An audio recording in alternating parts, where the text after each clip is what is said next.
toutes et à tous. Troisième vidéo sur l'harmonisation globale pour ceux qui connaissent la méthode. Donc toujours pas pour vous expliquer ce qu'est l'harmonisation globale, parce que ça, voilà, je verrai si je ferai une vidéo un jour sur le sujet ou pas. Vous en avez déjà quelques-unes qui tournent sur YouTube, des gens qui vous présentent la méthode.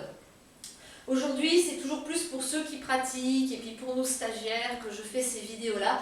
Je vais vous montrer comment on teste les remèdes. Donc pour rappel, sur ma chaîne, vous pouvez trouver une vidéo qui vous explique la méthode pour bien faire le test musculaire, une vidéo qui vous fait une démonstration d'une séance assez courte. Et là, aujourd'hui, troisième point qui peut aussi vous servir, on va parler de la manière dont on teste les remèdes. Alors, tu nous prêtes un bras? Merci. Alors, donc je teste d'abord sans qu'il dise rien pour me remettre un peu sa force en tête, voir ce qu'il a comme force. Vas-y, résiste. Ok, je m'appelle Nicolas. Je m'appelle Nicolas. Ok, je m'appelle Gertrude. Je m'appelle Gertrude. Hop, t'appelles pas Gertrude, parfait. Alors, on va partir, et pour tester les remèdes, il nous faut une baisse du bras. Il faut quelque chose qui fasse déjà baisser le bras au départ. Donc, on avait testé tout à l'heure hors caméra, avant de commencer, pour savoir quand même où on va. On a testé ta peur des insectes, c'est ça? Je ne me trompe pas. Donc tu dis j'ai peur des insectes. J'ai peur des insectes. Et tu résistes. Non, il y a une baisse, effectivement. Donc évidemment, on pourrait lui faire une séance d'harmonisation globale. C'est ce que je ferai hors cadre de la caméra, puisque ce n'est pas le sujet aujourd'hui. Mais voilà, si pour X raison, je veux voir quel remède fonctionnerait pour lui, des fois que la séance, je ne sais pas, mette un peu de temps à agir, ou qu'une séance d'harmo ne suffise pas, etc. On peut voir s'il n'y a pas quelque chose qu'il pourrait prendre chez lui qui pourrait l'aider. Donc déjà, tiens, on va regarder si l'harmonisation globale l'aiderait. Donc tu dis, j'ai peur des insectes et harmonisation globale. J'ai peur des insectes et harmonisation globale. Et tu résistes. Oui, bon, donc déjà, l'harmonisation globale serait une solution. Donc quand vous testez les remèdes, vous cherchez en fait tout ce qui aide le bras à résister, tout ce qui annule la perturbation, entre guillemets. C'est pour ça que je vous disais qu'au début, il vous faut bien une baisse. Car si vous n'avez pas de baisse, comment savoir ce qui va vous aider? Vous ne pouvez pas savoir ce qui annule la perturbation alors qu'il n'y a pas de perturbation. Donc dans le cas de Nicolas, on avait bien une perturbation, une baisse, j'ai peur des insectes. Tout ce qui va faire tenir le bras est un remède qui sera utile pour lui, qui va fonctionner. Alors peut-être qu'il faudra qu'il combine plusieurs remèdes pour arriver à la fin de ses peurs, je ne sais pas, on verra. Mais voilà, déjà, même les remèdes ou les thérapies prises séparément, vous pouvez voir lesquelles fonctionneraient pour lui et lesquelles ne fonctionneraient pas. Tu vas dire j'ai peur des insectes et acupuncture par exemple. J'ai peur des insectes et acupuncture. Et tu résistes. Ouais, bon, ça marche pas. On continue à avoir une perturbation, on continue à avoir une baisse du bras, donc l'acupuncture ne l'aiderait pas. C'est une bonne méthode, l'acupuncture est une bonne méthode, mais voilà, pour Nico, dans le cadre de ses peurs, ça ne fonctionnerait pas. Ça fonctionnerait sûrement pour d'autres choses, ça lui ferait du bien de se faire entretenir à chaque changement de saison chez un acupuncteur, ok? Mais sur ses peurs, ça ne jouera pas. Ce n'est pas quelque chose d'efficace. C'est que les aiguilles, j'ai un peu peur aussi. Oui, bon, alors on t'harmonisera aux aiguilles, c'est vrai que ça peut peut-être jouer aussi. Alors, j'ai peur des insectes et fleurs de bac. J'ai peur des insectes et fleurs de bac. Ça résiste, donc il y a des fleurs de bac qui pourraient l'aider. J'en profite aussi pour vous dire ici que la formulation, quand vous testez les remèdes, c'est pas à un mot près. Moi, quand on me l'a fait découvrir, on prenait l'habitude de mettre la petite particule « et ». Voilà, par exemple, j'ai peur des insectes et fleurs de bac. Il y en a qui le montrent aussi avec une virgule. J'ai peur des insectes, virgule, vous ne vous le dites pas à haute voix, mais la virgule est sous-entendue dans votre tête. J'ai peur des insectes, virgule, fleurs de bac. Ça marche aussi, je vais vous le montrer. Donc tu dis j'ai peur des insectes, fleurs de bac. J'ai peur des insectes, fleurs de bac. Voilà, ça marche. Dans les deux cas, c'est bon. C'est pas à un mot près. Alors, repos un petit peu. On va tester quelles fleurs de bac pourraient t'aider. Alors, on peut continuer de les tester à l'oral.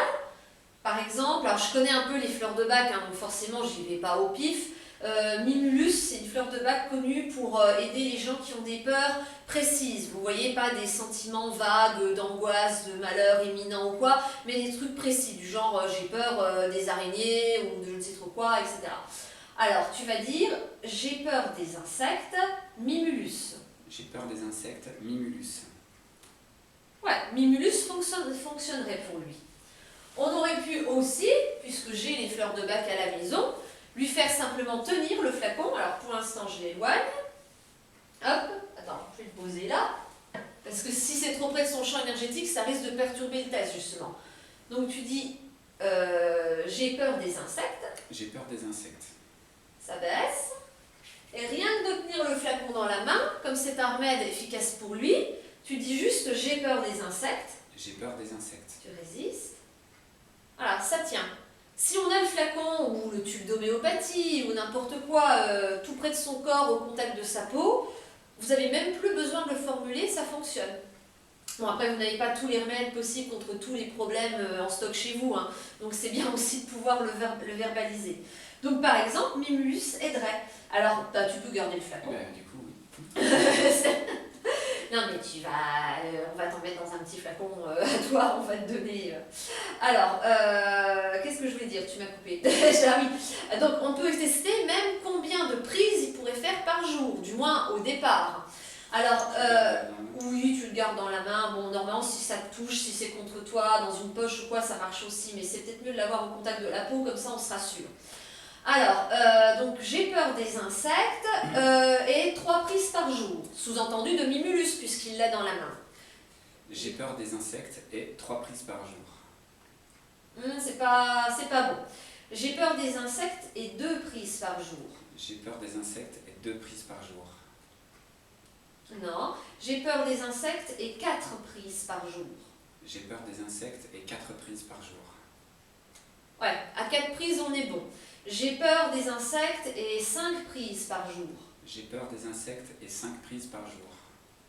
Bon, 5, ça irait aussi. Hein, vous voyez que c'est pas forcément des choses, j'allais dire hyper précises. Si, c'est très précis, mais il peut y avoir plusieurs manières de bien faire.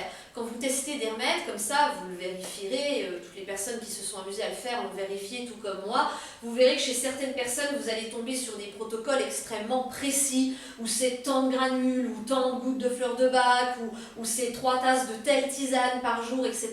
Il y a des personnes, c'est très précis. Et puis vous en avez d'autres chez qui vous avez une marge. Par exemple, ça peut être 4 fois, ça peut être 5 fois par jour, ça pourrait peut-être être 6 fois aussi, je ne sais pas, je n'ai pas testé. Et donc voilà, tu sauras que tu peux faire déjà 4-5 prises par jour. On peut même aller trouver le nombre de gouttes. Alors, donc par exemple, tu vas dire j'ai peur des insectes et 4 prises de 3 gouttes par jour. J'ai peur des insectes et 4 prises de 3 gouttes par jour. Ça irait. Voilà, par exemple, il peut se faire 4 prises de 3 gouttes par jour. Donc voilà, à force de test, vous pouvez comme ça définir des petits protocoles très précis.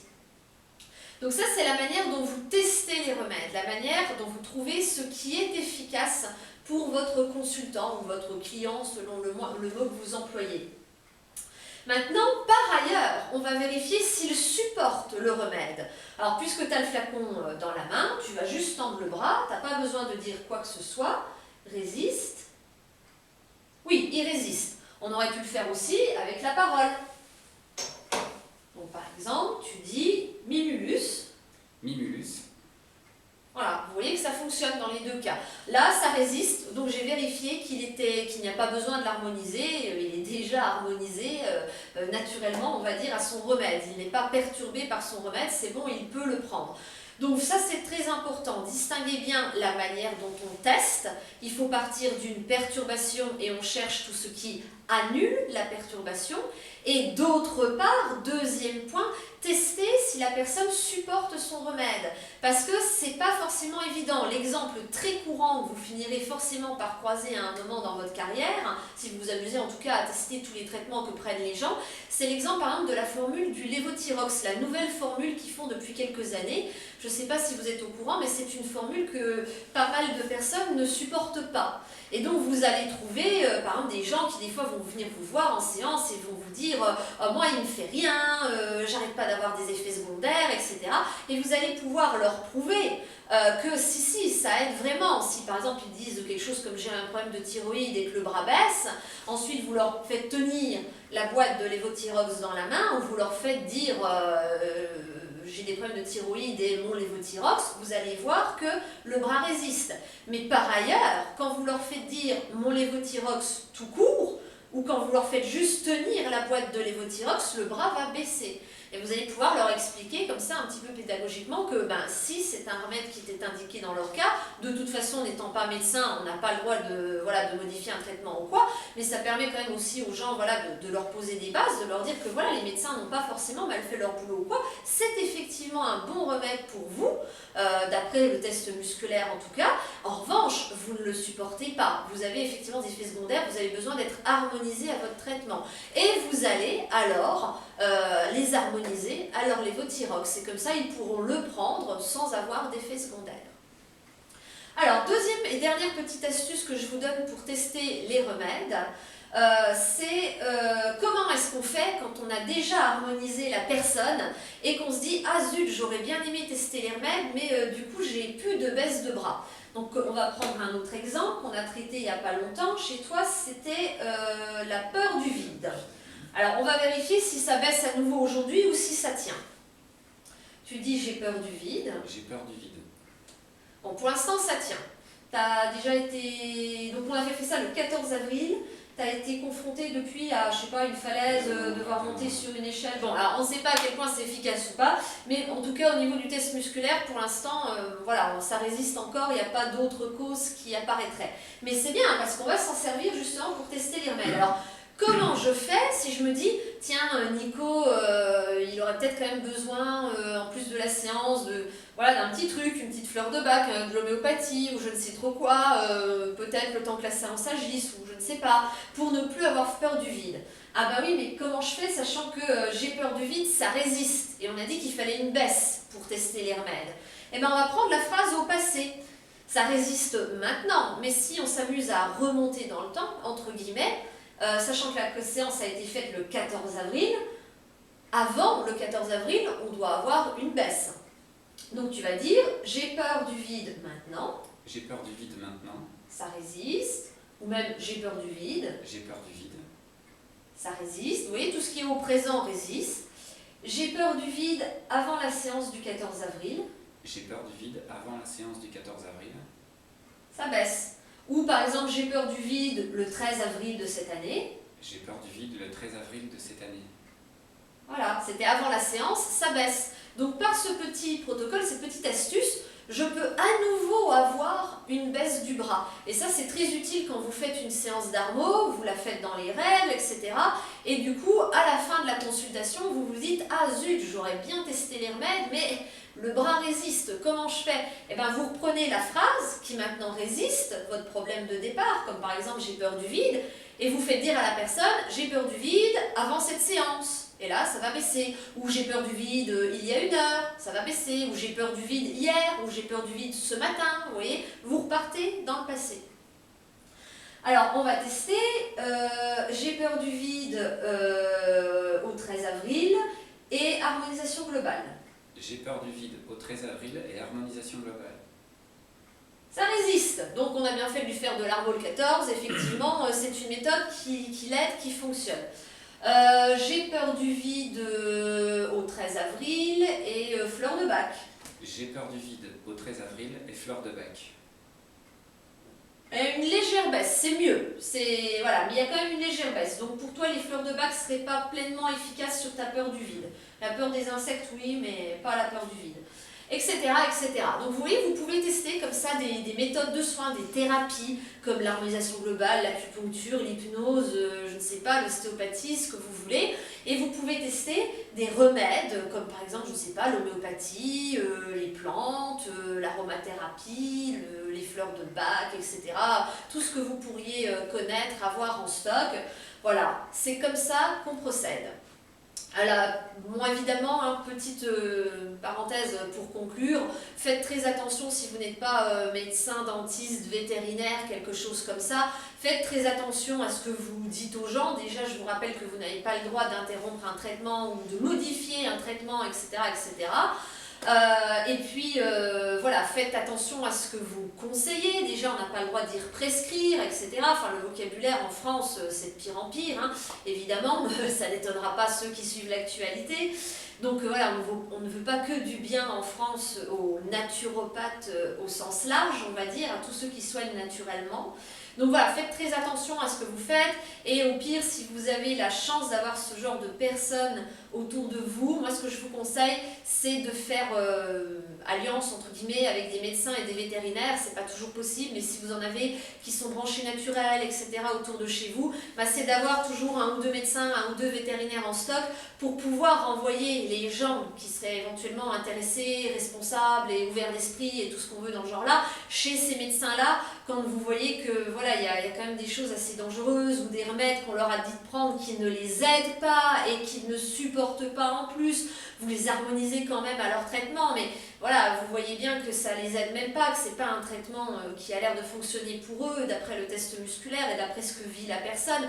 Ben, vous pouvez leur dire, écoutez, allez prendre l'avis de tel médecin, de tel vétérinaire, là au moins vous êtes dans les clous, vous avez rien dit, et c'est le médecin ou le vétérinaire qui a vraiment un cerveau et qui travaille aussi éventuellement avec des médecines douces ou qui y croit, qui va pouvoir les orienter, changer leur traitement, etc. etc. Vous n'avez pas le droit de le faire, donc faites attention parce que en ce moment, voilà, depuis 2020 et l'instauration du régime actuel, c'est encore plus tendu qu'avant. Voilà. Mais en tout cas, il y a moyen malgré tout de faire de très bonnes choses. Moi, c'est ce que je fais toutes les semaines dans ma pratique, j'en suis très heureuse et en général, mes consultants ou mes clients avec. Voilà. Je vous fais des bisous et puis à une prochaine fois pour une petite vidéo.